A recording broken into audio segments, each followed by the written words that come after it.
Tila hindi pa din natatapos ang tensyon between Kim Chiu and OG Diaz. Marami rin ang mga nagbibigay ng kani-kanilang opinyon. Ito'y matapos ihayag sa social media ng showbiz insider na si OG Diaz na nagkaroon sila ng hindi pagkakaunawaan or tampuhan ng aktres na si Kim Chiu. Anyway, alam na sure ng mga maritasyan ng maraming netizen na ngayon ay nakatutok sa social media na tila paringgangan ng dalawang panig sa isa't isa. Mula sa naging post kasi ni Kim Chiu, narito ang kanyang naging say. Isang netizen ang tila nag-agree si Kim Chiu sa sinabi nito. Doon ay sinabi ng netizen na ano bang meron kay Ate Kimi at hindi nyo kayang tigilan. Araw-araw na lang may new issue na pilit nyong ginagawa. Wala na ba talagang ibang mapagkakaabalahan? Ang daming totoong problema sa paligid pero mas inuuna, yan po ang naging say niya. Kung saan nirepost ito ni Kim at may caption na, True La May. #cravings nila ako. Bet na bet for monetization. Isama ko na din siguro to sa #Kim Chiu charity program. Monetization is the key.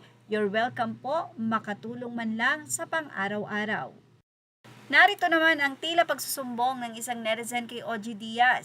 Say nila, hala ginagamit mo raw for monetization o sana nakatulong raw siya sa pang-araw-araw mo at OG Diaz. Although wala namang binanggit si Kim kung sino ang tinutukoy niya, ganun pa man narito ang naging reaksyon ni OG Diaz sa sinabi ng aktres.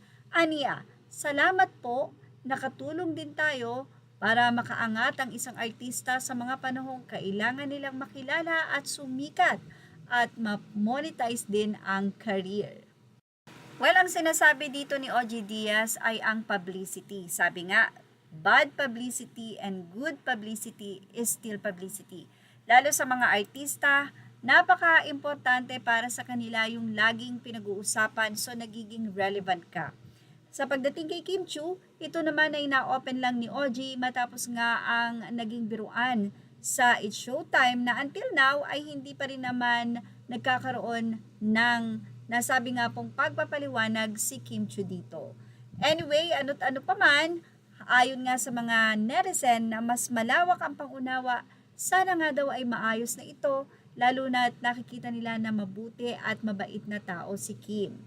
Kaya naman daw sana'y magkaayos na ang dalawang panig.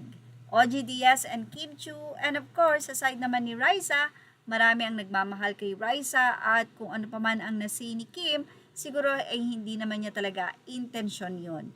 At yan ang ating showbiz snob update. Images are all credit to the rightful owners. Thank you for watching.